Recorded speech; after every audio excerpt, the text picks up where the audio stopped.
to press record. There you go. And we record it so that we can upload it to our YouTube channel later for anyone that can't make this time today, but still want to learn all about what we're talking about. So please just know that if you do wish to discuss any sensitive issues during our Q&A, and you know that you don't want it to be uploaded to YouTube, please can you just let me know before you ask your question or discuss, so that I know to edit that out before it goes up to YouTube. Thank you. So everyone, please do stay muted during the times where Bina or Mo are talking, and then just unmute yourself if you want to ask a question or get involved with the conversation. If you're not comfortable to do that, you can post questions via the chat facility on Zoom. And you can always put your question in the chat and ask the question later if you think, oh, there's lots of people talking right now, that's no problem. With the chat function though, do just keep it to questions or comments. A reminder that if you do post links or images, we will remove you from the meeting. And then just a final reminder that we are active on social media. It's always at ARCC Ltd. So you can find us on Twitter, Facebook, Instagram, and YouTube. So well done, you got through all of the housekeeping. So I'll introduce you to Bina, who is our mental health lead at ARCC. And thank you. See you all soon. Just unmute myself. Hopefully everybody can hear me. Thank you, everybody. I'm glad to see the numbers are going up to 20 now. Excellent. Thank you all for joining us today. So today's workshop with Mo is part of our Here to Talk initiative by ARCC to raise awareness of mental health issues in the Asian and Croydon communities. Our aim is to bring mental health topics to everyday conversations without having a stigma attached to it. This is so that we have an understanding of signs to look out for the most common issues faced by our communities and our loved ones. We can all become a champion for our families, friends, and our colleagues. So today is World Suicide Prevention Day. This is an awareness day observed on the 10th of September every year, in order to provide worldwide commitment and action to prevent suicides with various activities around the world. And this has been going on since 2003. So 1 in every 100 deaths worldwide is a result of suicide. It can affect every one of us. Each and every suicide is devastating and has a profound impact on those around them. However, by raising awareness, reducing the stigma around suicide and encouraging well-informed action, we can reduce instances of suicide around the world. So this year's theme is creating hope through action. This is a reminder that there is an alternative to suicide and aims to inspire confidence and light in all of us, that our actions, no matter how big or small, may provide hope to those who are struggling. Preventing suicide is often possible, and you are a key player in its prevention. Through action, you can make a difference to someone in their darkest moments, as a member of society, as a child, as a parent, as a friend, as a colleague, or even as a neighbour. We can all play a role in supporting those experiencing a suicidal crisis or those bereaved by suicide. So you can help give someone hope by showing that you care. We may never know what we do that makes a difference. We can all reach in and ask somebody. You do not need to tell them what to do or have a solution, but simply by making time and space to listen to someone about their experiences of distress or suicidal thoughts can help. Small talk can often save lives and create a sense of connection and hope in somebody who may be struggling. So today I'm just going to introduce to Mo, who's going to be talking us through his life experiences. So Mo Hussain is a British Asian who is currently running his business in IT and digital training. He's a mental health advocate who is actively involved in the community. Just a bit of personal information. So he has been married for 22 years and has 2 children. I understand, a boy and a girl, Mo, isn't it? Mm. And so Mo today will share some of his personal experiences with you today. And this is an interactive session, so please do interact when you're requested to do so. Thank you very much, Mo. Take it away. Thank you so much, Bina and Lizzie, for organizing this. Yeah, hello everyone. I hope you are all well, and feeling positive is something which is my mantra.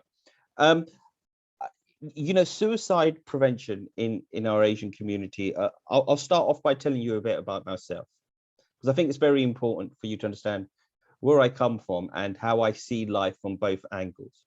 So, you know, as Bina said, you know, I've managed teams of over 25 people. I've ran a business which was turning over 12.5 million. I've bought and sold recruitment businesses.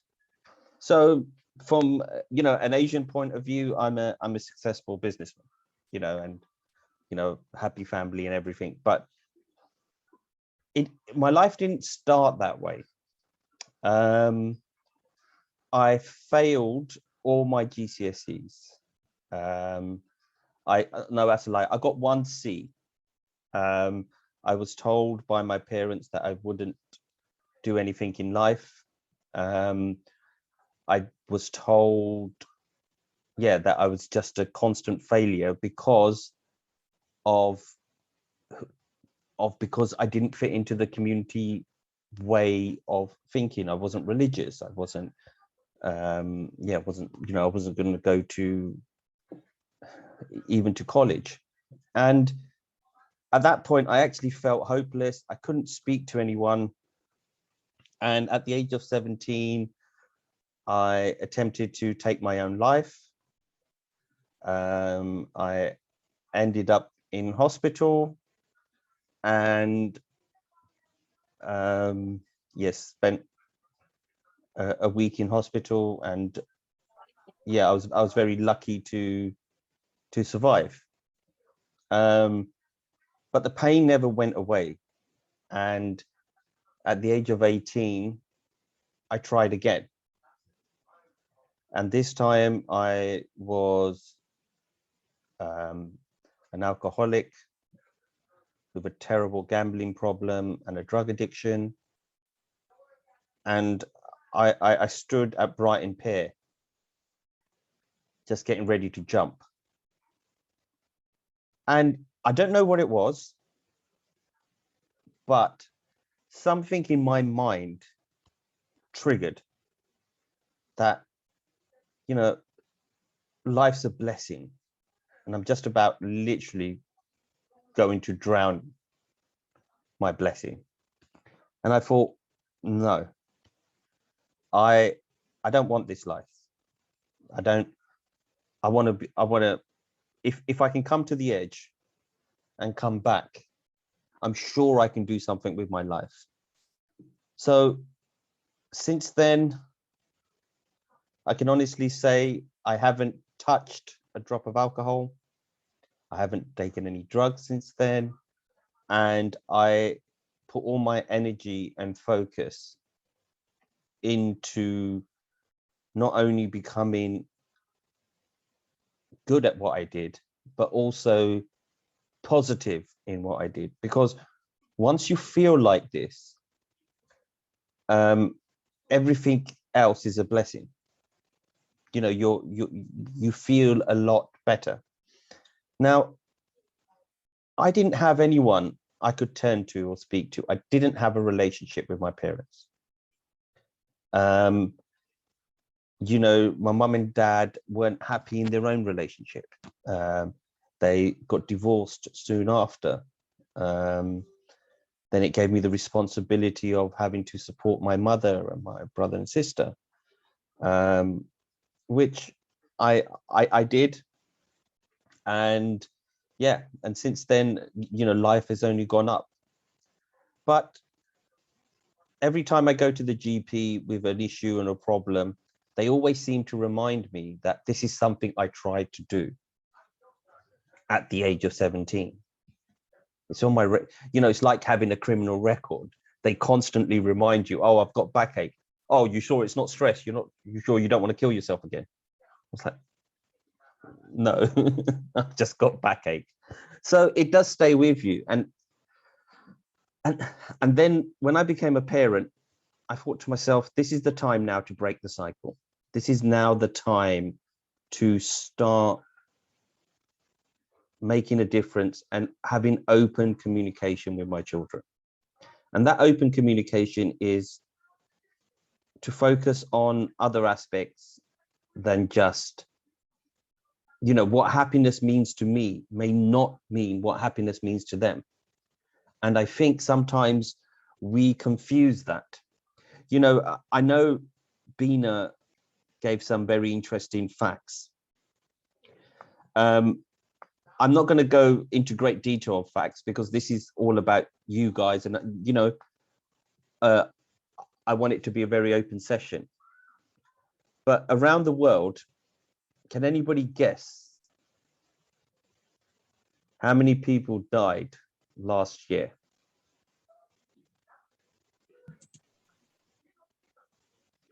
Any guesses? What? How many people died through suicide? Yes, last year. How many people died through suicide last year? 2,000. Slightly higher. No, a lot higher. And just to let you know, these are, and this is something which we will talk about, registered suicides. So these weren't suicides which were, these are recorded suicides. So this is when people have actually said this was a suicide when the coroner decided. Any other guesses?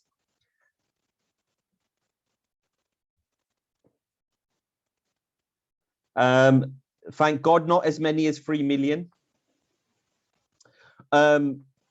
which I'm glad to say. Okay, it's 700,000.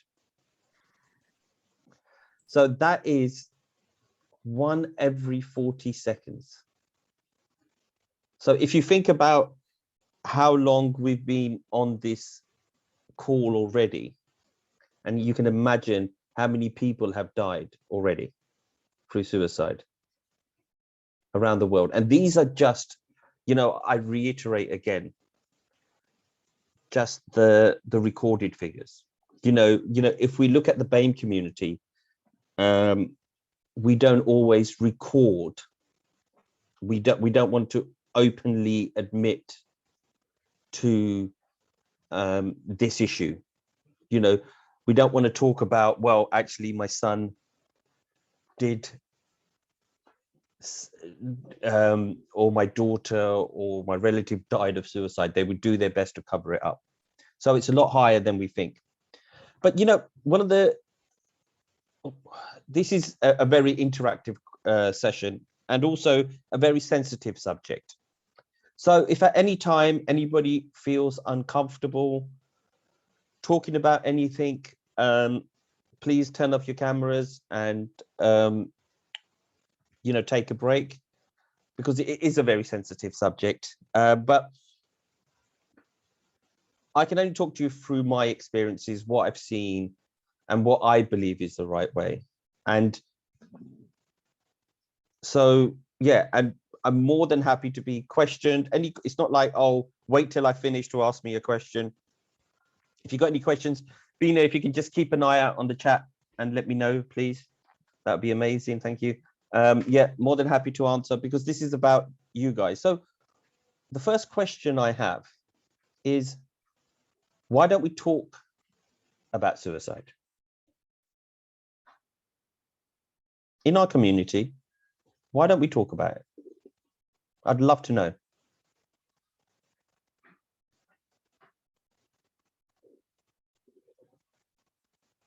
Can I pick on someone? Neelam, hey, mental health, remember me? Hey, Rox. You're muted, Neela. Right, okay, because it said before I couldn't unmute myself. I think it's a huge taboo that is instilled in the Asian community, and they think that they want to hide everything, because it then becomes a focus on them and sort of maybe suicide, things at home must have been so terrible, it must be the parents' fault. And that's why a lot of these kind of conditions are, I know we're talking about suicide, but even other conditions which are minor are hidden away. Yeah, you're right. And I think Kay made a brilliant point. It brings shame to the family. Oh my gosh. Yeah. How shameful is it? Like you said.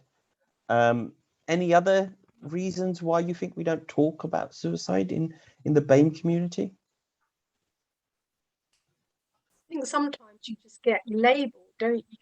It's that thing, like once somebody knows your vulnerability, then it's always there. I think Yeah, that could be a reason, couldn't it? The other thing that I would say, that kind of picking up what Neelam was saying, the taboo, but if you break that down, there's like the cultural taboo in terms of honor, izzat, and shame. And then I think if you look at it from a spiritual perspective, like in faith, it's regarded as a sin to commit suicide. So that's a double thing in terms of who you are as a person. In Asian communities in particular, your faith actually defines a lot about who you are. So I think that there's the added dynamics of those two. see, I'm glad somebody mentioned the religious side. I was just waiting, because from an Islamic point of view, it's like suicide is the worst thing.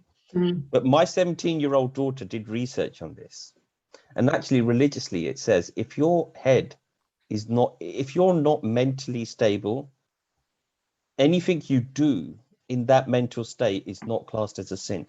Yeah, 100%. Is if anything is flawing your ability to make rational decisions, but that's why faith, like if you're looking at it from an Islamic perspective, says keep your mind renewed and fresh so that you can make appropriate decisions.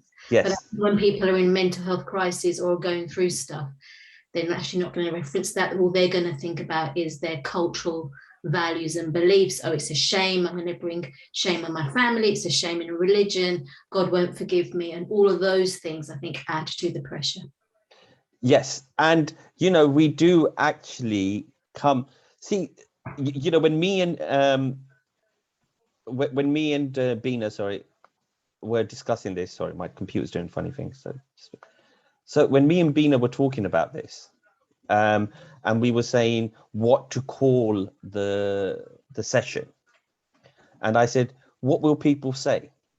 What will they say? We care more about the shame we bring on our family,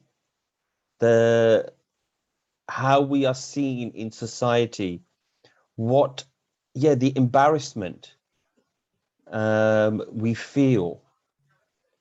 And I think this is more than just, but because suicide is rising, and we talk about suicide prevention, I think that's the reason why we decided to call it What Will They Say? Because that's, from everything we talked about just right now, we're more inclined to worry about what other people think than the relationship you have built with that family member.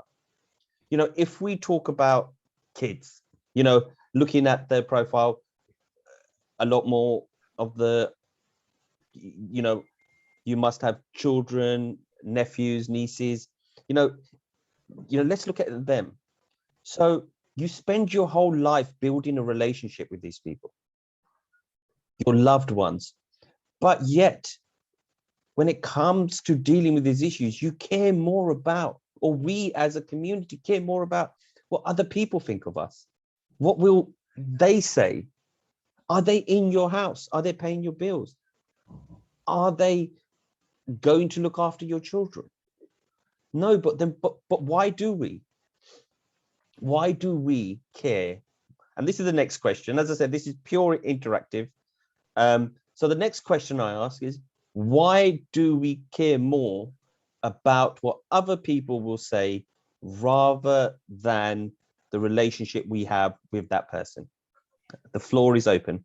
I think the other thing that I would say is, I think the reason, sort of related to the first question, but also as to why do we care so much about what other people think, is I think there's also a fear in terms of if I access support via a mainstream organisation, they're not going to get it from a cultural perspective, but also don't know where to go because we kind of tend to keep it quite quiet within our communities. People don't think that actually in our communities it's appropriate to go and seek help to try and understand and you know that it can happen to anybody. There's a very thin line between having a mental health crisis and just being stressed. So I think fear plays a lot into it and lack of awareness in terms of where you can go for help. Yeah, no, perfect. You know, somebody said shame, guilt, blame, failure. But you know, it comes back to the question, why do we care what other people think? Why is that more important than the relationship you have with someone? It's almost like, Sorry. sorry, Neelam. and I was just going to say on it, this is what I said before. It is learnt behavior. So I would say it is generational throughout. It's not a case of that, you know, we've just decided. And I think individual families really do care about it. It's just instilled in them from the time, I don't know, like my parents and what they've said to me. And it's changing now with me and my children to how I view things, as opposed to how my mum viewed things. And even now, there are certain things that I can't really talk to her about, which I would think is normal to talk about with my children. So it's learnt behavior that seems to be carrying through all the time, I feel. Yeah, you know, somebody put declined in status. Yeah, you know, I agree. I come from that community. I know what it's like. Any other reasons why we care more? From a personal point of view, I think it's more about, if I was in that position seeing somebody kill himself, I would think the options I'm choosing is more easy option. I don't want other people to say anything about me, so I go that route. Yeah, Jay, you know, it's personal. True. It's your own personal statement saying I'll take an easy option rather than a difficult option and admit that this was my failure. Millie, you have your hand up. Yes. One of the things for me. Oops. Sorry, Millie, your connection went.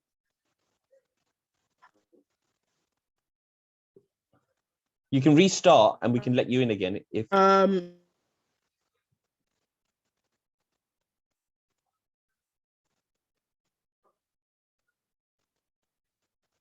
Yeah, sorry, I think Millie's connection's gone. Yeah, anybody else want to comment? You know, this is an issue where you know, I don't think there is a right or wrong answer in this, but I think we are worried about having a losing our social status in the community, and I think it's our our upbringing having a very high self-esteem. You know. Would you say Prasad, you know, just to would you say it's high self-esteem in ourselves or actually low self-esteem in ourselves, that we care more about ourselves than what other people think? What I meant to say was we never appreciate our children when they're going through tough times, you know, because we see them as failure, but we don't appreciate, we don't encourage them, or we don't support them when they are having trouble. Okay, which is like a self-compassion to say it's okay to be vulnerable, it's okay to have a failure, you know, kind of thing. We only encourage people, our children, when they're successful. You know? Yes. Okay. Only when they're successful, you make them feel good. But But when they're having trouble, you don't necessarily support them and say it's okay to fall down and rise up again. Yeah. Do you know what, Prasad? I agree. I agree with everything everybody has said, and these are the reasons why. And I think there's many reasons, and as you said, there's no right and wrong answer. But I think it's actually down to our own low self-esteem that we do actually care what more people think about us than ourselves. And this was something which Gandhi said. I'm sure everybody knows who Mahatma Gandhi is. So, but I read his book, and there was a line in there, and they said, I can't remember it word for word, but I will explain it. And he said, "There's only one thing we have in this world that nobody can take away from us. It's our own self-worth, and that is the one thing we probably spend the less time on. People can take away your financials. People can even come and take your family members. Diseases, natural things that happen can take away, your money can get stolen. Your house can get burgled. Your limbs can get cut off. But the only one thing we have in this world is our own self-worth. And that's probably the only one thing we don't actively work on. Yeah, we work on what other people might say. We work on making sure our kids get to a certain level.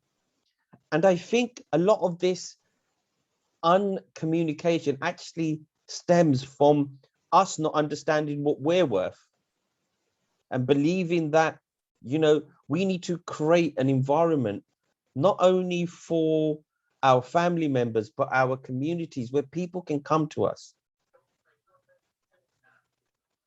And yeah, I agree, Millie. So, when we talk about things like trauma, one of the things I want you to talk about is trauma. So if I said to you, what does trauma mean to you? What does the word trauma mean? What's the first thing that comes to your head when you think of trauma? Losing someone, Yeah. close loved ones. Yeah. Okay. Yeah, definitely. That's trauma. What else? A wound, Losing your either, source of income. yeah, Yeah. physical or emotional. Yes, Millie. That was what I was hoping for, that other word. What else is what else would you define as trauma? Extreme pain. Yeah. Depressive state. Yeah. Childhood experiences. Yes. Sorry, who said that? Oh, sorry, Lizzie. I'm just interrupting again. No, Sorry. no, Lizzie. Yes. That's one of the things that people don't actually think about.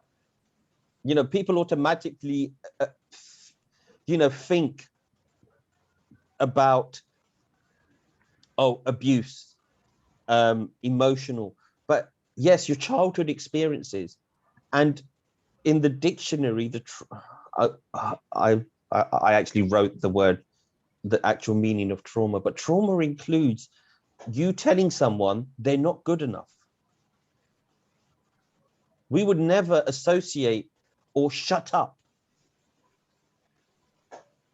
That's trauma to someone. But we don't, understand or appreciate that. But more importantly, how many times have you said to your children or your family member who wants to ring and speak to you, do you know what? I'm busy. I've got something to do. Or even, when we talk about, are you okay? It's always, you okay? Great. Not really actually wanting to understand. And also, it's down to us not understanding, it's an awkward conversation. I don't feel comfortable in actually talking about this. But trauma, the biggest cause of trauma in the world is actually the words that come out of our mouth. Sometimes it's easier to beat somebody up and put a bandage on that pain. But it's the after effects of trauma.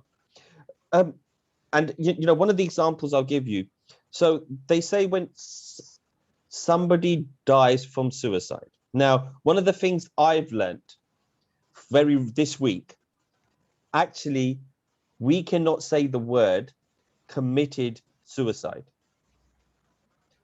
because that means they committed a crime.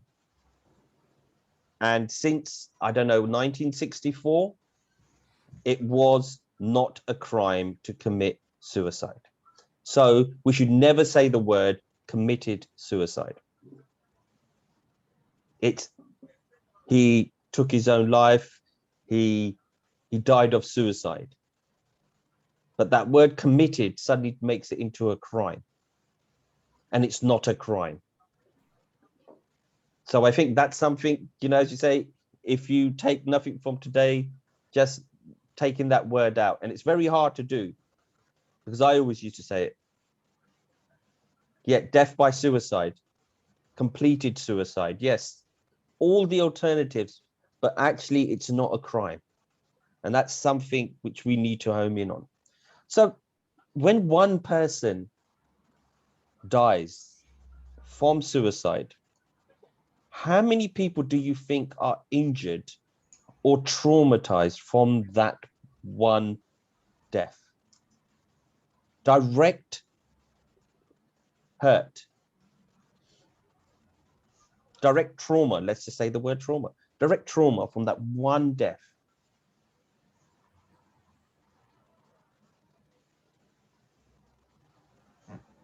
Basically, everybody that knew that person, isn't it? No, yeah, but you know, statistically, there's a number, they say.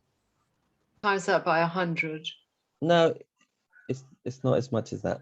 Somebody said 5. Somebody said 15. 10. Yes, it is 15.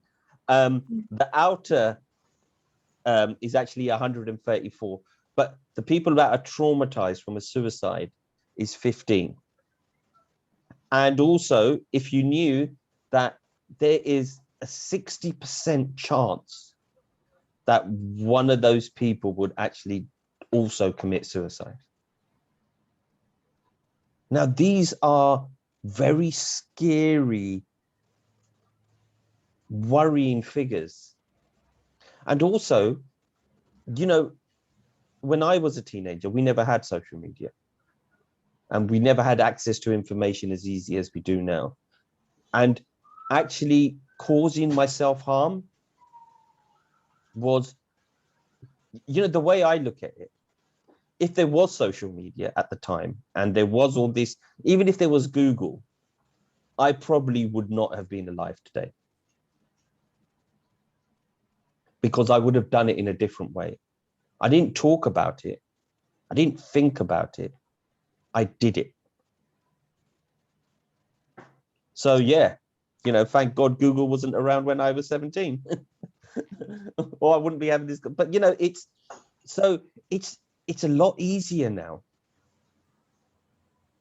And we need to start in really getting rid of this taboo. And as you say, this is more about having an open conversation rather than me just talking about it. You know, how do you think we can start overcoming this in our communities, with our families?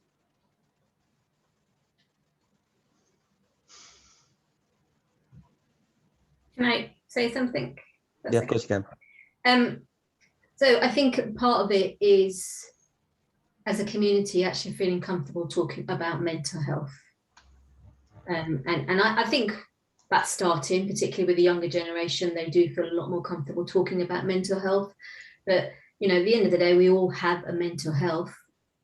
And it's looking at how we start to feel comfortable to say, I'm feeling stressed, or, you know, I'm not feeling 100%, and being able to feel comfortable to be able to talk about that. I think there was something that you said earlier, Mo, about trauma and words, because trauma is an emotional response to either an event or a situation or a person or something like that.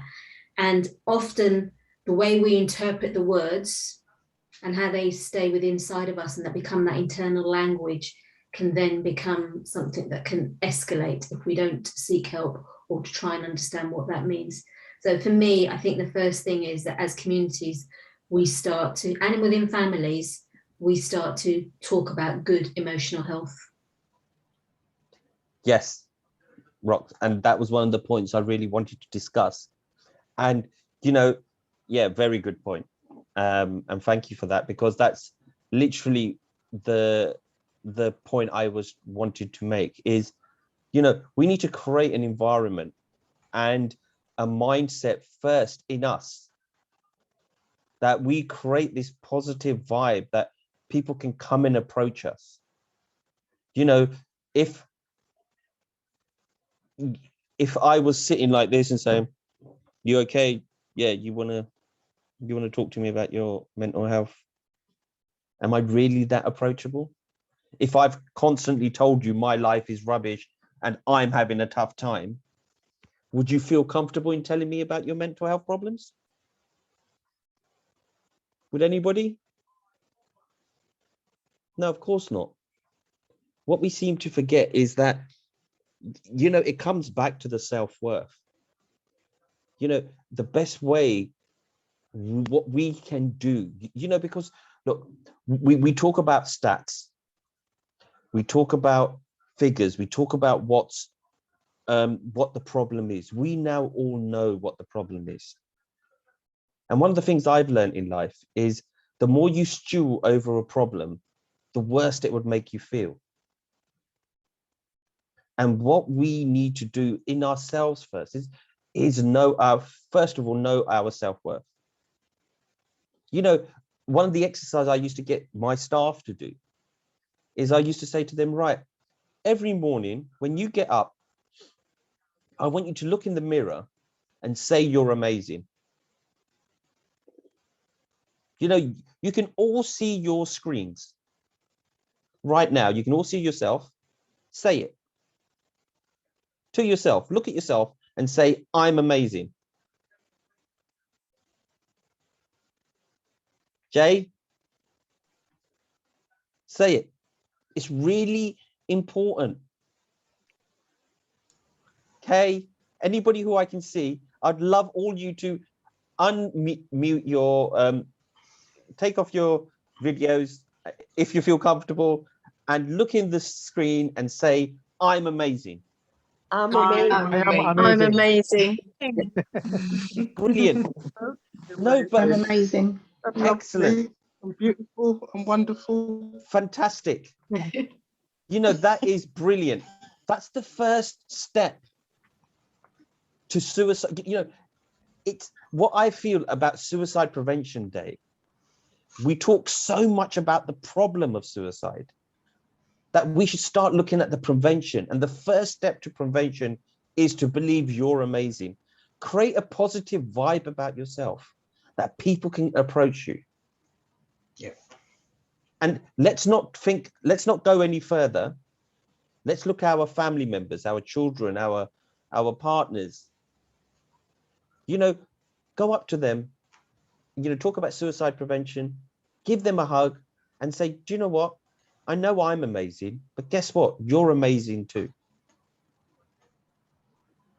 You know, one of the things, so I have a company and I was thinking of a name for my company and I called it Bay Pie.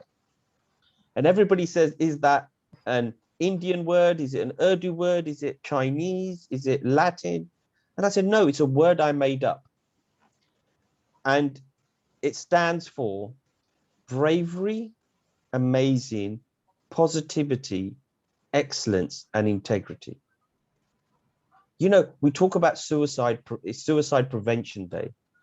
You know, if we start putting those values into ourselves, that we're brave, that we can go up to people and ask them, are you okay? And, you know, the key thing, what I've learned through mental health, through doing the Suicide Aid First course and all these courses which I've studied this, it's all about listening. And it's not about listening to their words. It's listening to their body language. It's listening to their tone. So when they say, yeah, I'm okay, you know, if somebody says, I'm okay like this, are they okay? If somebody says, yeah, I'm okay, or even, yeah, I'm okay, they're not. But we think we've done our job. And I know people always talk about, well, we need to do this, we need to raise awareness. Yeah, social media is not going to be the prevention. We are the prevention. Sorry, Prasad, you raised your hand. Yeah. So when you show your vulnerability to the people, okay, and especially your close friends, okay, and they think that you are a negative person and they don't want to approach you, they will try to ignore you and they try to distance from you because you're always talking something gloomy and other things, okay, so you feel isolated as well. Okay, now Prasad, that's a very good point. And it's, you know, it's a shame we only have 2 hours, because I would have done a really good exercise on this. Yeah. But you know, it goes back to what I said about the words from Gandhi. You know, first things first, it's about knowing your self-worth. Yeah. If somebody thinks you're negative, does that make you negative? You know, and also you can say the most negative thing, but if you have the right mindset, and I would love to do this exercise with you, but trust me, we won't have time. But if we use the right mindset where we can change every negative to a positive, you know, something isn't going right for me right now. You know, it's like, well, do you know what? Next time it will be better. You know, I love these car stickers in the old days. I know we don't have them anymore, but there was one sticker which it read, which stood with me forever. It said, smile because tomorrow could be worse. Yeah. You know, to me, that's the pinnacle of positivity. You're having a really bad day, you should smile and think, you know what? I could have a worse day tomorrow. Awesome. You know, it's you know, suicide prevention is about us first. You know, it's like, what's the first thing they say to you when you're on an aeroplane and in case of a crash? What do they say? Put the oxygen mask on yourself first. Yes. Before you can help somebody else, make sure you've got your mask on. And what we like to do is we like to think about, oh, I'm going to help someone. But if our state isn't right, we have to be content in ourselves first, not caring what will people say, being positive. If anybody's negative in your life, do you know what? Deal it with a smile. And that's where we start suicide prevention, is by creating a positive mindset in ourselves where we don't give a damn. And I know it's hard. I'm not saying it's easy, but try it by that amazing thing every morning. Believe in your own hype. Believe that you are, you know, it's like that self-worth. You know, one of the things I get, you know, I help people get to jobs and stuff. And I said, right, I want you to write a paragraph about all your achievements. I want you to tell me how awesome you are. So I'm going to do this. I'm going to pick on someone, right? I'm going to pick on you, Rox, because you've been amazing so far. Right. I want you to tell me why you are so amazing.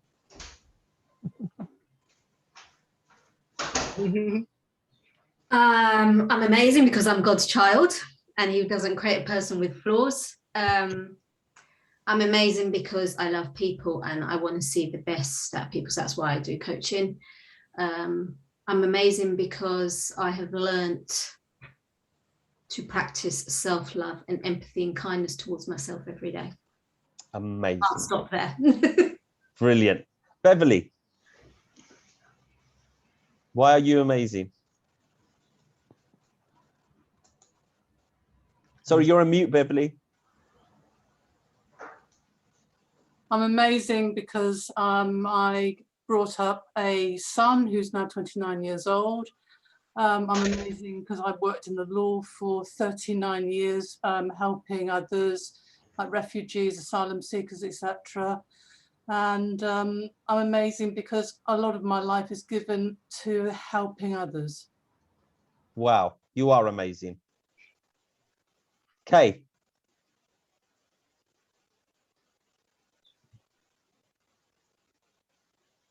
You have to unmute yourself. Yeah, no. All right. I'm amazing because I have faced a lot of hardship in my life with a smile and have tackled it with courage.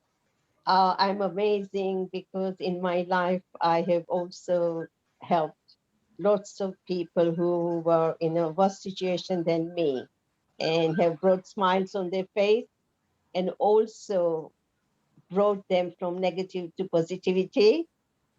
And I'm amazing because I have been able to raise my family in such a way that today I'm very proud of all of them. Yes. Big love to you. Thank you, Kay. But have you noticed that whenever you talk about yourself and you're amazing, you say it with a smile on your face?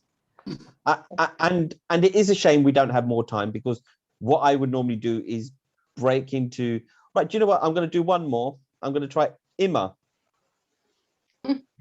because you are the CEO of ARCC. Why are you amazing?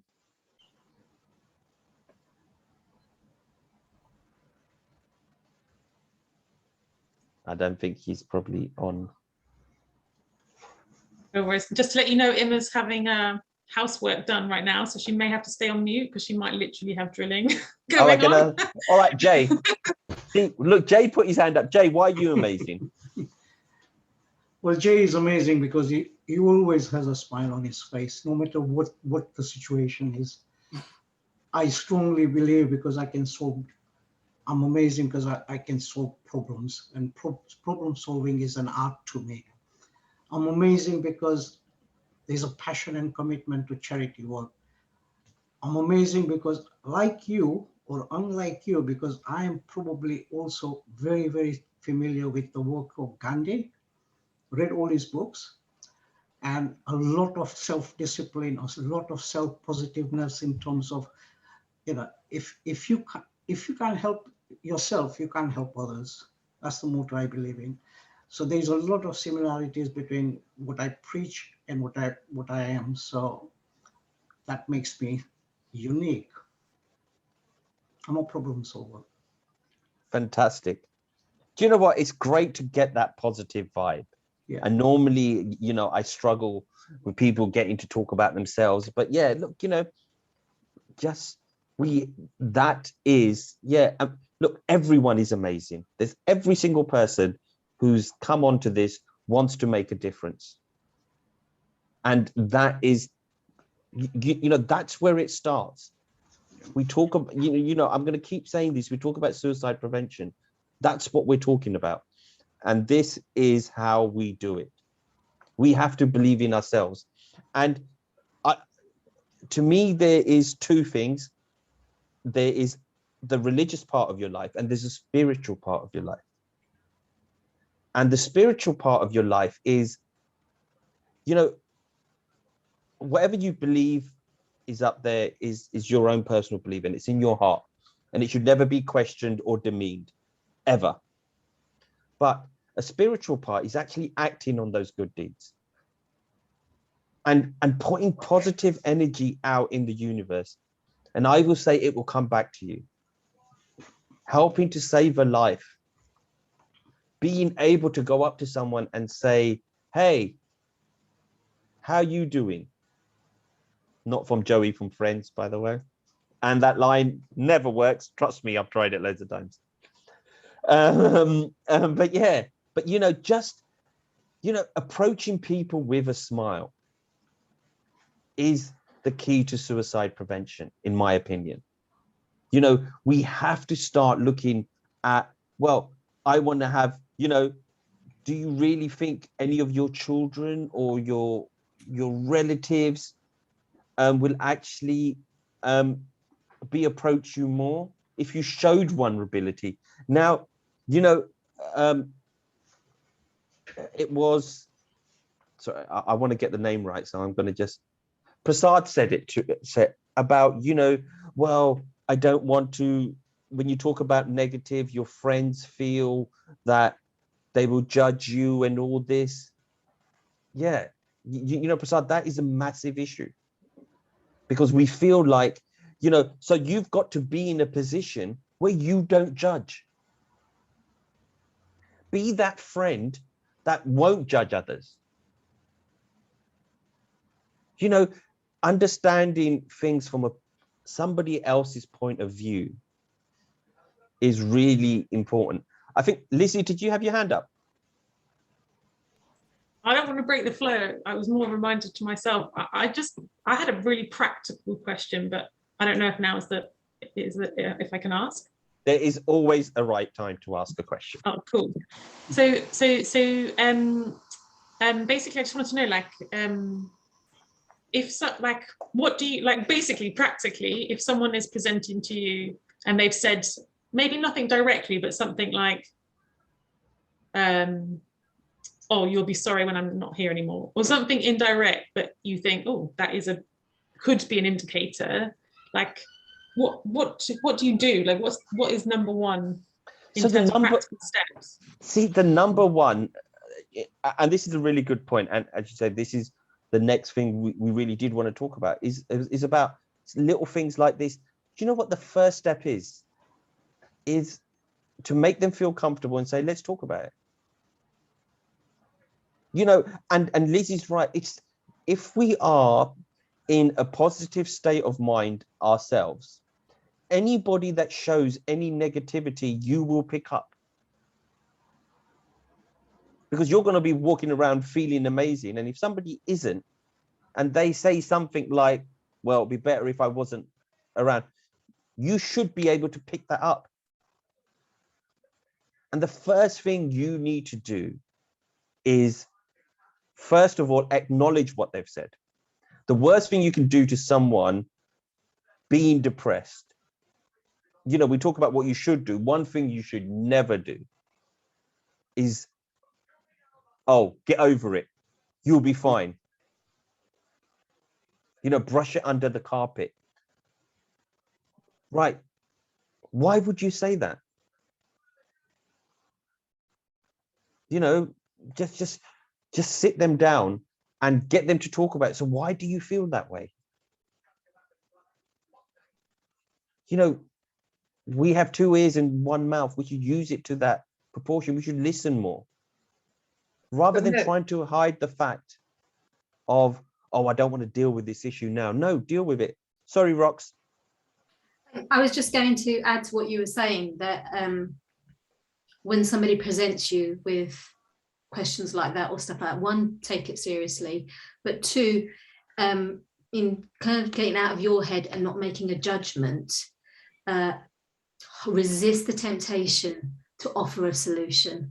Yes. Because I think often most people, you know, come from a very loving place and they want to help the person, so they'll say, I think you should do this and I think you should do that, but you've got to remember that you're talking from your own paradigm, your own mind, and in terms of where you're at. And so the worst thing you could do is actually say, I think you need to do this, this and this. I think try and understand, what is it that you need right now from me, or what can I do to help you? So create the space for that person to talk and express how they're feeling. Yeah, it's just a very practical, simple thing. And no, you're right, 100%, because Rox made a brilliant point. And I was just going to give you, it's about perception. You might think, oh, well, you know, one of the worst things we can do, well, you think you've got problems. Guess what? There's, you know, one of the worst things I hear, well, you should be lucky. Look at all those people dying all across the world. You know, that is not, see, every problem is important to that person. And I'll give you an example. So last Friday, a friend of mine was buying a place in Great Yarmouth, and we were stuck in traffic, like standstill for 2 hours. Now, he was getting stressed. Both of them were getting stressed, the husband and wife. Was so stressed because they could miss out on swapping the keys when they've driven from London. I've driven them from London all the way to Great Yarmouth. So they're stressed.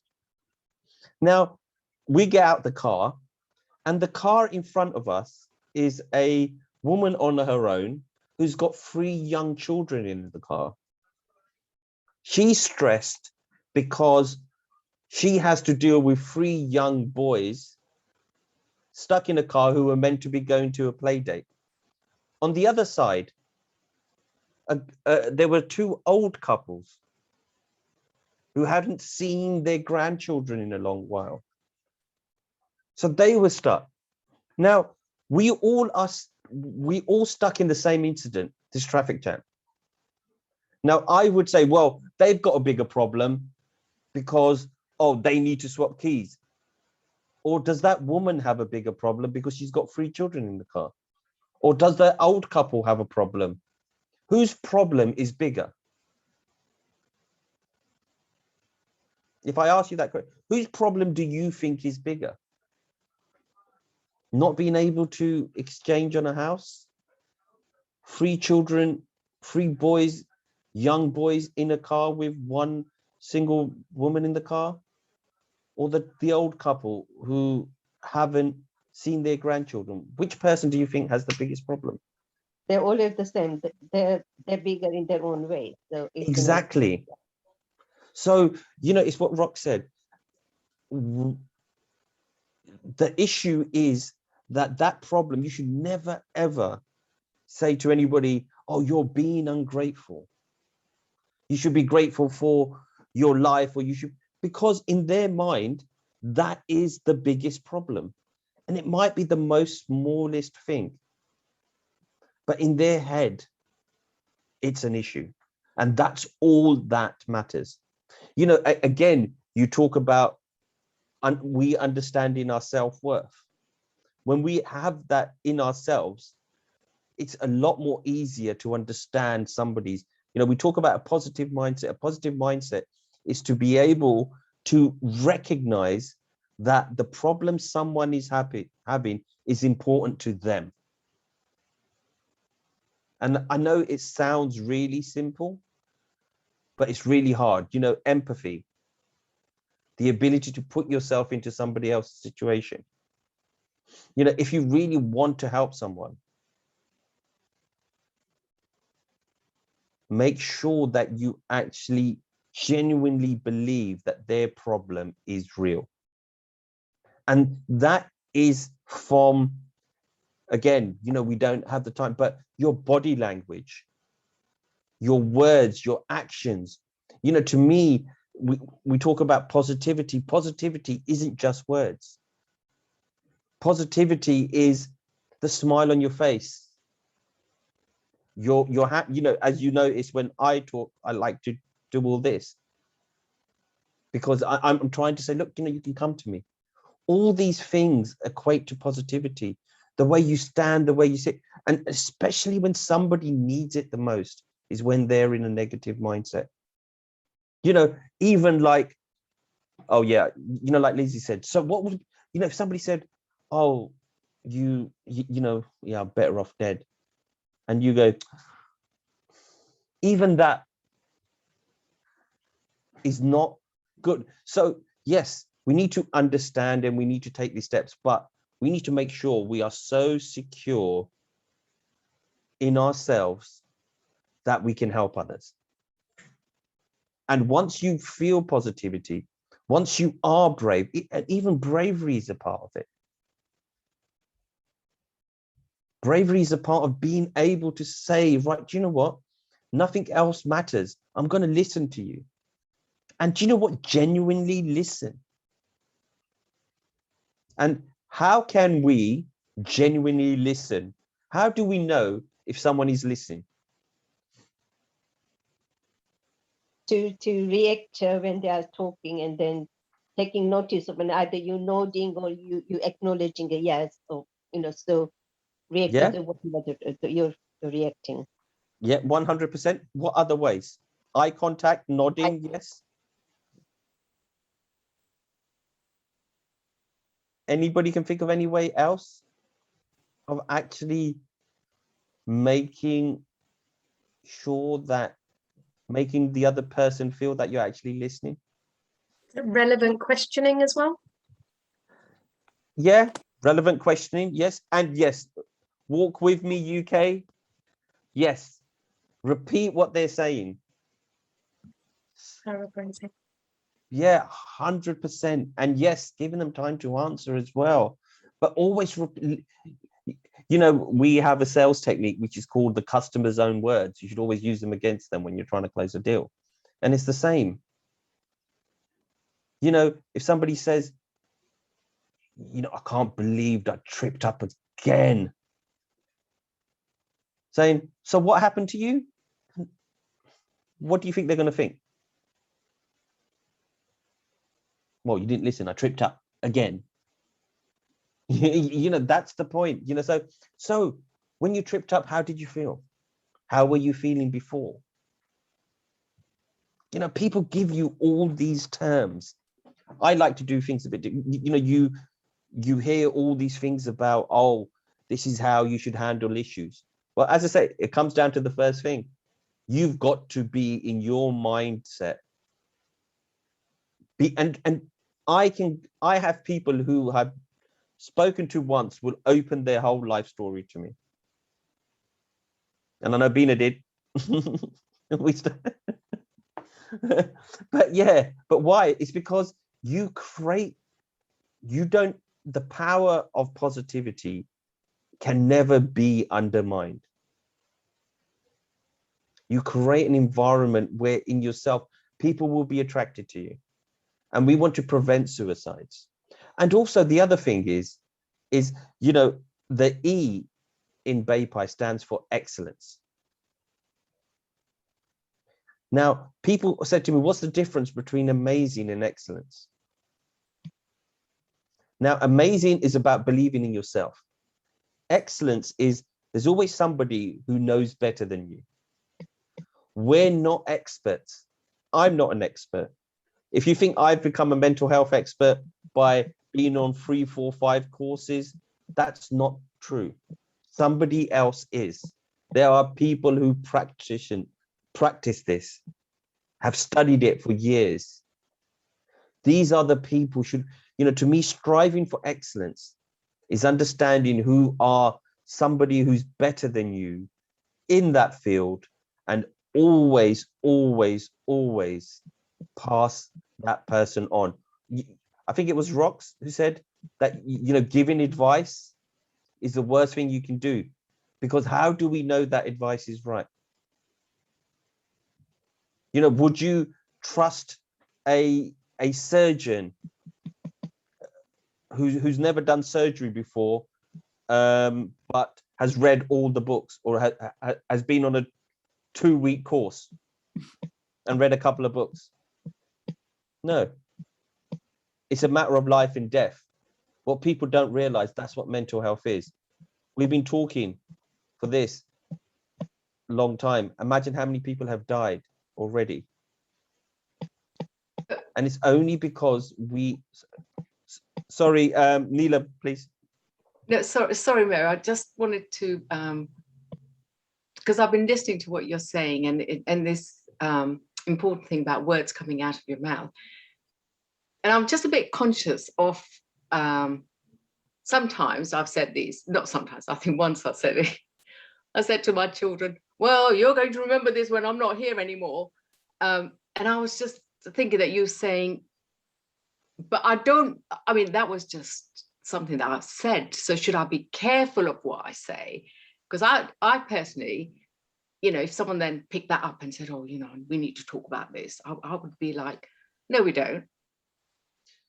That's a really good point, Needham. But I would say it like this way. It's also what you say and how you say it and the tone you say it. If you have that positive mindset, you could say, do you know what? You're going to miss me when I'm gone, because no one's going to do the stuff that I do. They're going to suddenly say, yeah, start, you know, that is a really good point. And I say that to my kids. I said, you know what? You're going to be done when I'm gone. They just start laughing. Yeah. So, yeah. So, Rox, you had your hand up. So, yeah, just, again, create that positivity. You can say anything negative in positive. Mm. And if you said it with your smile on your face, it goes, look, you're so lucky that I do this for you. What are you going to do when I'm gone? They're going to think, yeah, I am lucky. Sorry, Rox. I was just going to pick up on a point that Lizzie made, which in the chat bar, which is really important. She says, if you're always positive, I feel like I can't talk about my mental health because people expect me to always be happy. And I think a really important point to remember is that positive mindset isn't about denying that you may have peaks and flows of moments where you're not feeling so positive. Positive mindset is consistently trying to remain in a positive space, but you should practice empathy, compassion, and kindness to yourself first. So if somebody approaches you and they're struggling, and you may also be struggling that day, sometimes people feel like, oh, well, imposter syndrome, I can't help that person. But no, it's about recognizing that we all have mental health moments, and it's not about being positive 100% of the time, but just consistently working, doing that self-work and self-development so that you do move into that positive mindset more naturally. But no, we're not always going to be positive. There are moments we will have bad shit days. And Rox, thank you, Rox. No, but Rox has hit the nail on the head on positive mindset. A positive mindset doesn't mean you have to be jumping and doing breakdancing all the time. A positive mindset is to be able to know that you're having a crap day. And yes, you know, this is where you take positivity. This is where positivity is misconstrued. People think you have to be jumping and dancing and being happy all the time. No, a positive mindset is to be able to understand when you do have a problem. Well, you know, you're right. You trip over, you twist your ankle. You know, you ain't gonna, and you can't go to the football match which you wanted to see because Cristiano Ronaldo is making his debut again. You know, are you still going to be positive and happy? No. It's a mindset, and this is what people don't understand about positivity. It thinks, well, you know, if I had £1 for every time somebody said, well, I can't be happy all the time, I said, I'm not asking you to be happy. A positive mindset is to be able to understand the problem you currently have and how you can resolve it. That to me is positivity, and that's mental health. To be able to look at yourself and say, I have a problem. And it's very important we understand that. And I'm really glad that somebody mentioned that, because this is where positivity becomes a lifestyle. And it's not something which is going to happen overnight. Yeah. But the first thing, you know, we need to understand that the weaknesses in us, again, to me in life is always look for a solution. We know the problem. There's so many problems in this world right now. And there's so many more problems that we're going to encounter. Positivity isn't washing over them. That's positive words. That's a part of positivity. A positive mindset is to actually understand that problem and look to find a solution. Correct. To me, the epitome of a positive mindset is not to worry about the problem, is to find a solution. And that can be anything. It can be within yourself. Oh, I have a problem. Acknowledging you have a problem, to me, is a positive mindset. Acknowledging you're having a bad day. You don't feel like talking. your team's lost again, or it can be anything. But then thinking, how can I get over it? It's acknowledgement. We're not perfect. Nobody's perfect. Even I'm not positive all the time. But then I realize, I understand, right, how can I change? And if we start adapting, and we really need to understand, you know, I could literally sit there and talk to you for days about positivity. And it is a mindset, and it's so hard to do. I wouldn't wish it on anyone, but being on the pier, wanting to jump over, probably changed my attitude to life and said, no, do you know what? Can it get really as bad as this? So I created a positive mindset. So yes, Lizzie, Rox, anybody who has mentioned that in the group chat, I'll be honest, I haven't been looking at the group chat. Yes, I would honestly say create that mindset in you. And that's not to hide from a problem for yourself or for someone else. Make sure that people, you know, communication, we have this wonderful ability.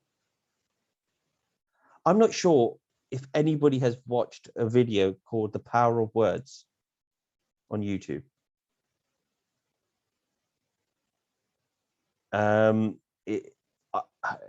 It's by this, yeah. If you Google it afterwards, it's a 10-minute video, and it shows the power of words, what words can do. Now, when we talk about suicide and trauma, there's another topic which comes up, which we need to see the signs of, and that's addiction. You know, what can we do to take the pain away? You know, if we talk about suicide prevention, one of them is to see the signs. We talk about negative words. We talk about negative body language, people doing something differently. But I tell you also, it's somebody who, you know, you hear the word, oh, I've got an addictive personality. And sometimes people, you know, this is why the figures of suicide are not correct. Because I know a friend of mine who died in a car accident because he was driving too fast around a corner. Now, I know for a fact that you physically, not unless you wanted to kill yourself, you would drive around that corner that fast. But do you think that was registered as a suicide death? No, it was registered as a car accident.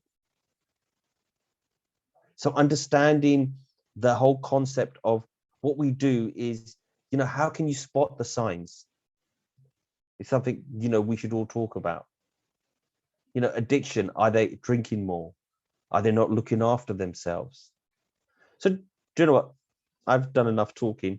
So what do you think the signs are to suicide or somebody who's having mental health issues?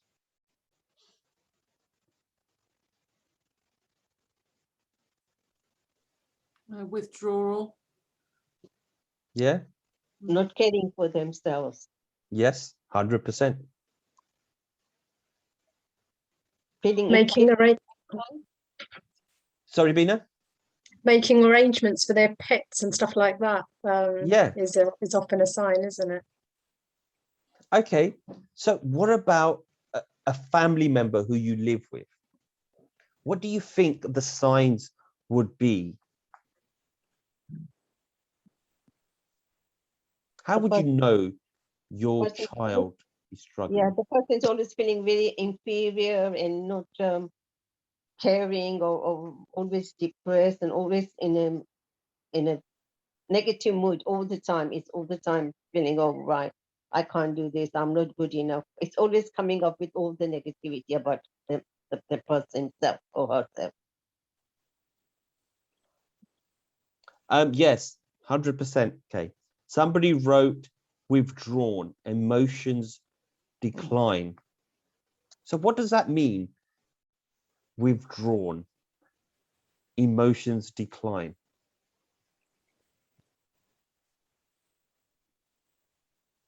You know, we say these words, But how do we pick it up? They just don't join in with things. Like, I've been befriending somebody during lockdown through the friendship scheme, and I don't think she's suicidal, although she might have been because she was bereaved, but she doesn't answer the telephone. I will ring her and I know she just ignores it, and she's told me, you know, that she doesn't want to engage. She feels so depressed, she doesn't want to engage with anybody. Yeah. Lack of engagement. I would also say, you know, because sometimes we can get it, yes, not wanting to get out of bed, 100%. But all these are the signs which we need to look out for in our children, in our family members. You know, not picking up the phone. How many times have you rang a loved one and said, hey, how's it going? What's happening? Or how are you doing? You know, how's your day? This thing about, are you okay? Is such a closed question. I actually don't like it. How about what you've been up to? How's your day? Where did you go? What did you do today? You know, suddenly asking questions. I can't stand that question. Oh, you okay? Yeah. Well, brilliant. No, let's start opening up. But also opening up, you know, it's like Rox said, we have to have our self-worth. We have to understand that. It's so important. It is so imperative that we understand these signs. And it starts off at the home. You know what? Our kids can't discuss those things, because just we couldn't do. And I know this is going to sound really harsh, but I think sometimes we as the abused become the abuser.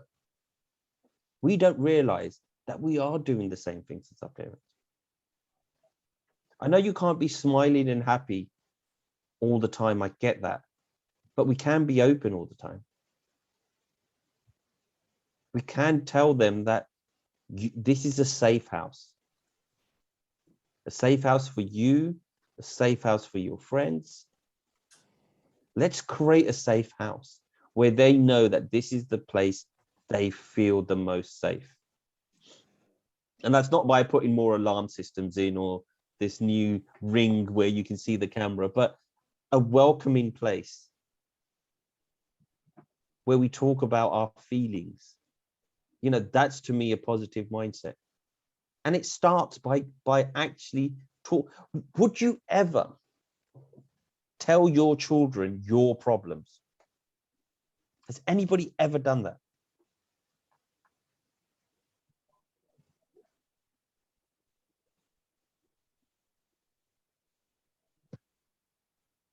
That's really interesting. Yeah, I don't have children. Sorry. Okay. Or your nieces and your nephews or anyone, you know, younger than you. Have you ever told them what you're going through? Yes. I do discuss. Great. Mm. Because that's how you create that safe house. A Yes. safe house isn't only about you know, people ask me, okay, oh, you've got a safe house. How do you create it? I said, well, do you know what? I tell my kids. Yeah. Guess I do. what? You're never going to believe what happened to me. And they're like, oh, what happened, Dad? Oh, this went wrong. Oh, it's okay, Dad. Next time it'll be all right. You know, my daughter likes to cry a lot. And I one day got really concerned. And she goes, Dad, it makes me feel good to cry. So this is therapeutic. So don't say don't cry. And I was like, okay, sorry, sweetheart. You know, but it's those type of things, understanding. Oh, you know, even seeing that sign. Oh shit, she's crying all the time. if you don't have that channel of communication, you know, she actually had a go at me. She goes, don't you ever stop me crying again. It makes me feel good. And I was like, okay, I'm sorry. I won't do it again. But that's a safe house where you don't care what other people will say. You know, if people say, how do you create a safe house? Well, you start off by that. You don't care what other people think. You just care about that people in the house and that they're happy. You know, that's, you know, we talk about prevention. Well, yeah, we want to create a safe house. Well, have no judgment. Oh, don't do that. Don't wear those clothes if you go out. What will your neighbors say? Or if you wear that and you go out and one of your aunties sees you, what will they say? You know, do this. Or, you know, yeah, you have to walk like this. Don't be jumping around or dancing because somebody might see you and they might think you're mad. You know, don't hold your friend's hand, or what will somebody say if they see us? That's not a safe house. That's like, again, we care more about what we have to break the cycle. And Millie, you've made a really, some mental health, yeah, bipolar disorder has a very high suicide rate. And it's because we think we can deal with it. We can't. There's nobody here, not unless you're a qualified doctor, to deal with that. A safe house is understanding that that person has that problem, they've been diagnosed with it, and they're getting help. The safe house is the person then that supports that, understands that. Oh, I can't tell people they have bipolar. Why not? Dyslexia, homosexuality,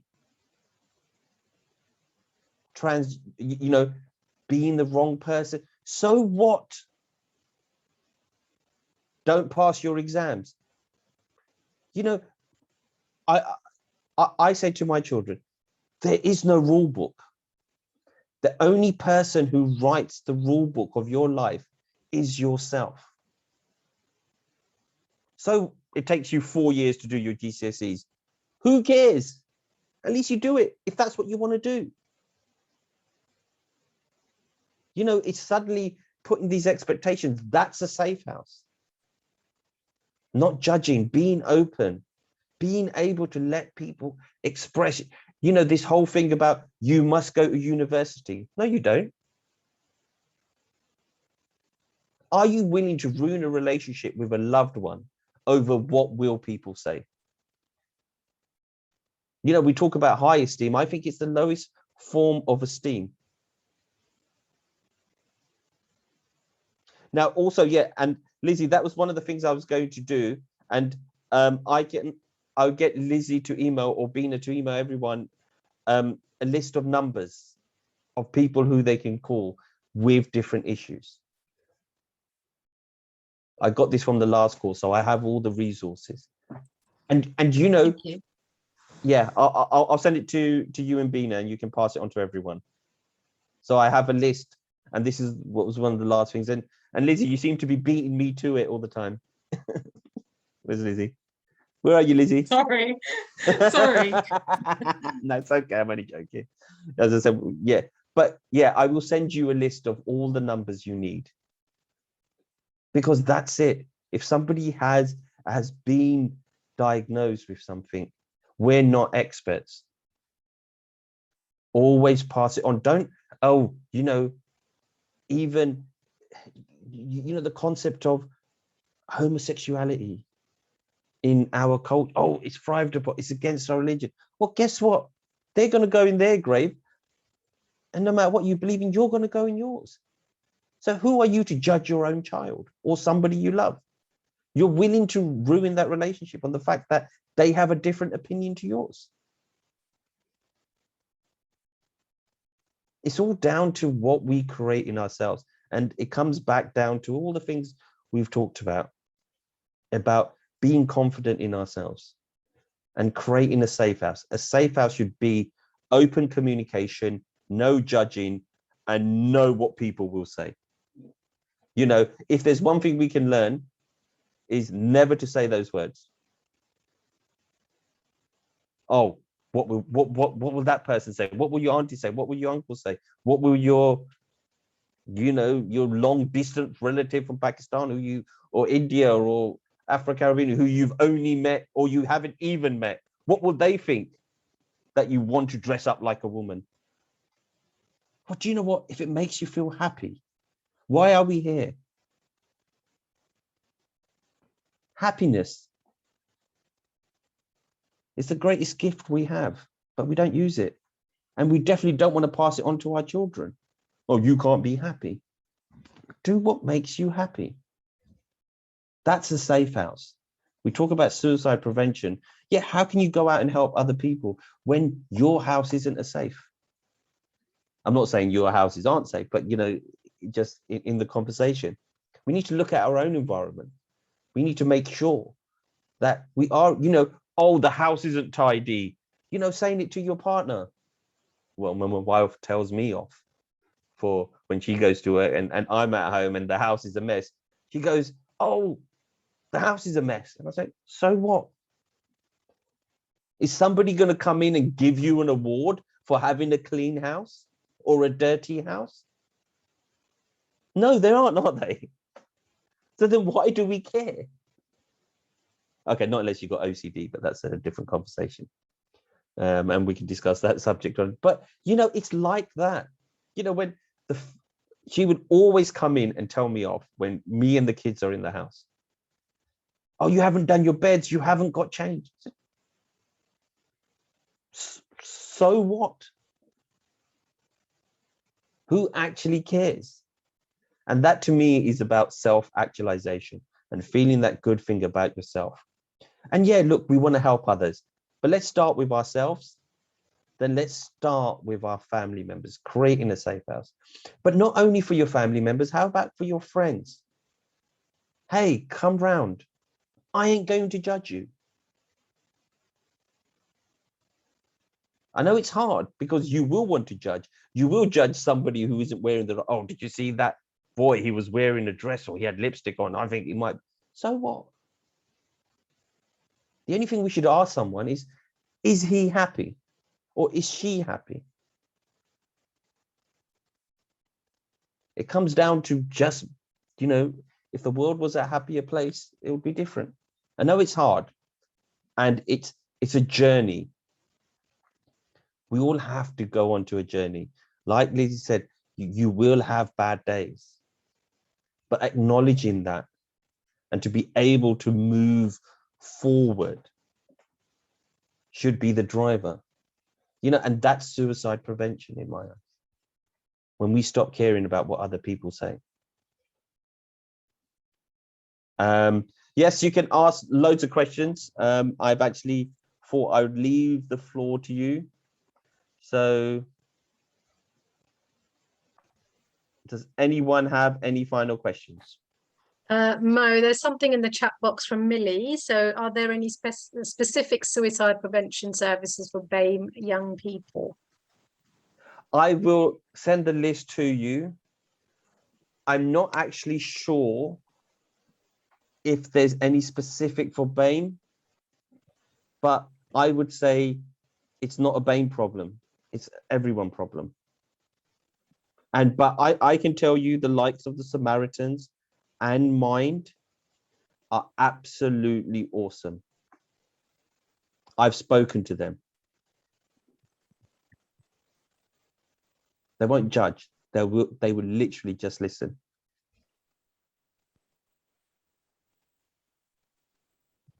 Millie, I actually just looked into your question, and mentalhealth.org have some resources for specific groups of people. So I'm just going to put that into the chat now so you can copy and paste that for you to take. Excellent. So another question from Pramila, and that's, is it okay to say to someone who is suicidal that you can't deal with that just now? No, not at all. Yeah. And Pramila, I can actually, and people who've been on the mental health course with me, and I know Lizzie will know, I did that. I had a friend of mine who rang me on a Friday saying, mate, he was a 40-year-old man. He was crying in tears, saying to me, oh, my head doesn't feel right. I don't know what's wrong with me. And I said to him, bud, I'll meet you next week for a drink. And on Sunday, I get a call from his wife that he's no more.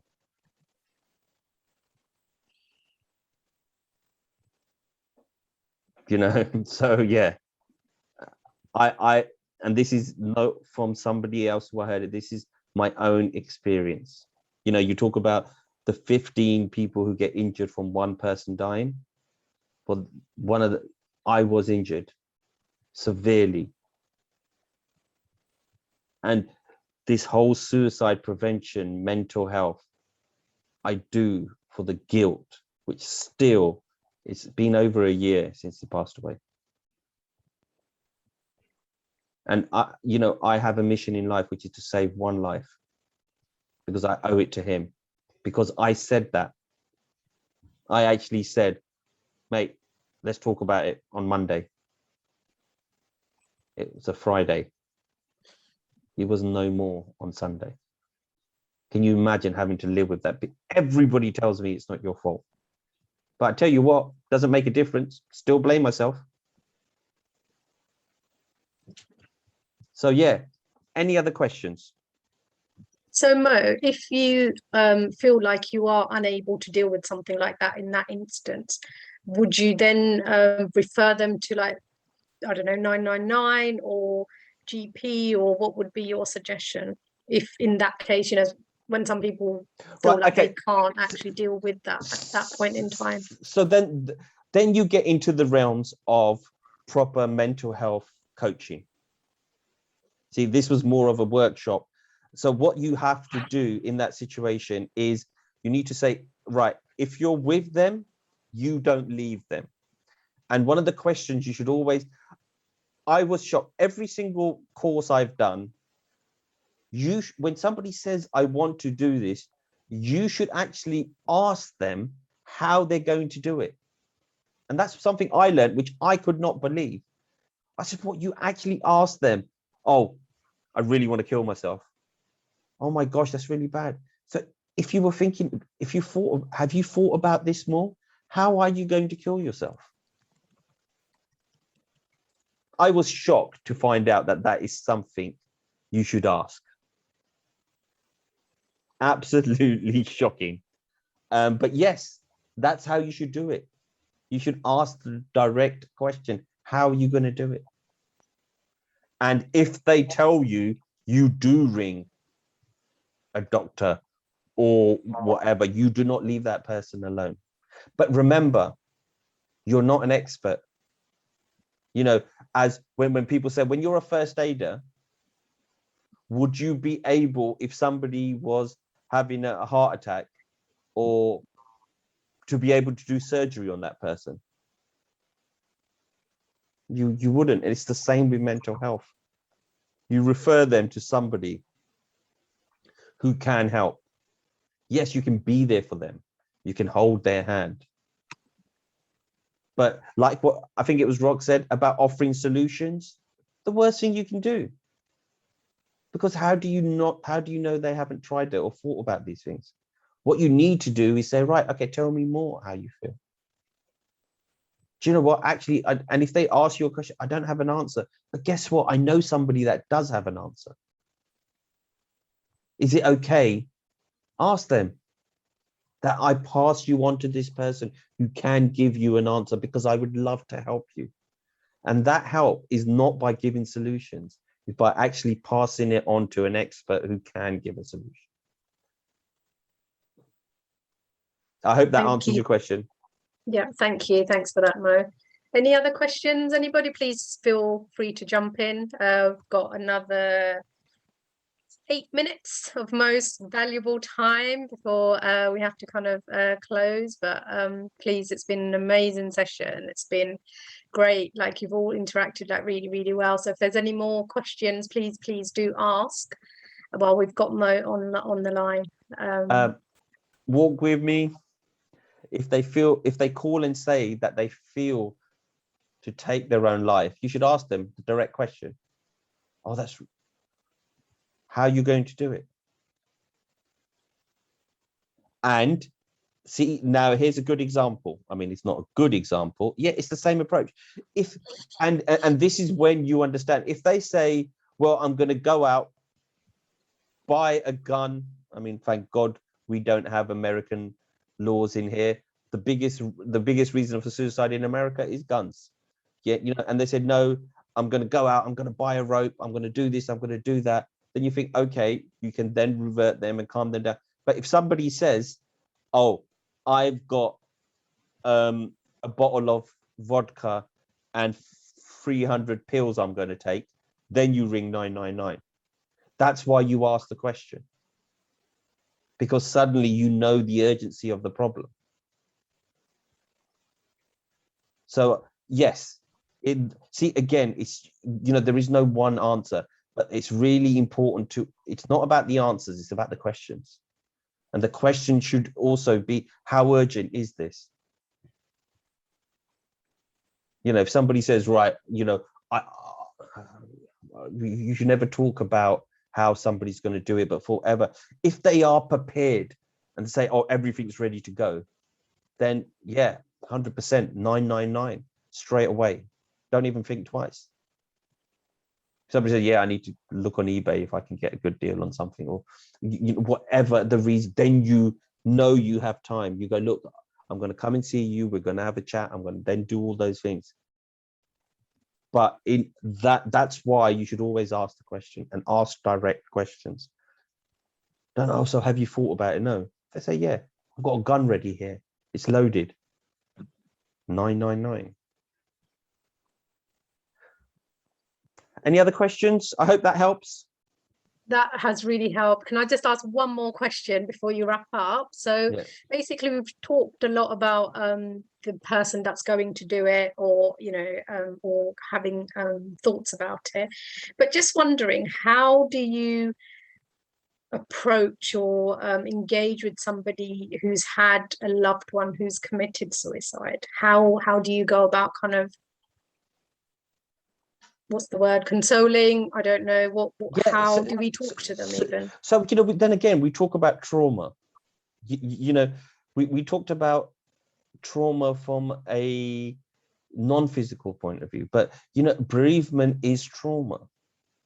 And like you say, you can feel down. It's okay to get, you know, if somebody loses a loved one, it's not something which, oh yeah, I'm all going to be positive. No, they're going to be sad, but to what level? And it's those type of, I mean, as you say, you know, to talk about suicide prevention in 2 hours is no way long enough. Like, this in itself is something you know, you need to look at and address. It is, you speak to that person. How are you feeling?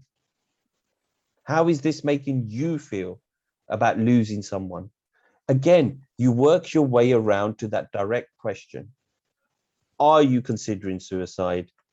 If so, how are you going to do it?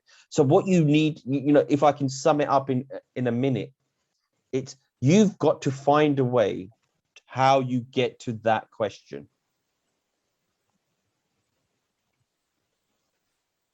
And every question needs to come to, oh my gosh, yes, so sorry to hear you've lost a loved one. How does that make you feel? Yeah, well, I'm really, really upset to lose them. So you feel really upset about it? Yeah. Oh, that's so sad to hear. So tell me more. What do you feel you want to do next? How will you move forward from this bereavement? Oh, I don't think I can. Right, red sign. I don't think I can. You know, if somebody says, well, yeah, I feel really bad, but time's a really good healer. Suddenly you're thinking, okay, yeah, we can talk. Maybe they need to speak to someone. But if somebody says, I don't think I can move on from this, that's the thing. So you don't think you can move on. What does that mean? Have you considered, are you thinking about ending your own life? Are you thinking about suicide? And then you ask the direct question, yes, I am. Okay, so how are you going to do it? So everything you do needs to come back to that. And if you know what the end result is, how you get there. I know people say you should do this, this, this, this, this. No, how you get there is up to you, but that's your objective, to get to that question and then to find out how they're going to do it. Yeah, I hope that answers your question, Bina. Yes, that did. Thank you. I just wanted to get that in there so that we, because obviously it has a direct impact on up to 15 people, like you said. So it's, just to kind of wrap that up. That's really, really interesting and kind of really enlightening, I think, just to just talk about it, because it's okay to talk about it. And I think that's what we need to get out of this session. And I hope everybody got that from today. I mean, one last thing I would like to do, if you don't mind, I know we're does anybody feel brave enough to actually talk about an experience? You don't have to at all, if you don't feel comfortable.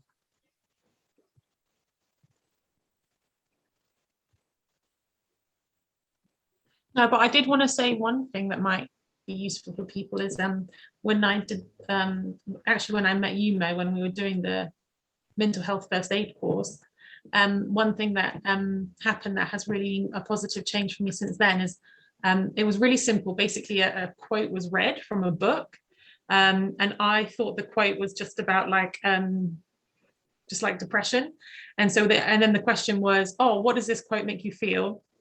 And I wrote down my answer, and I thought I had wrote an answer that everyone was going to write, which was, oh, I feel exactly the same way.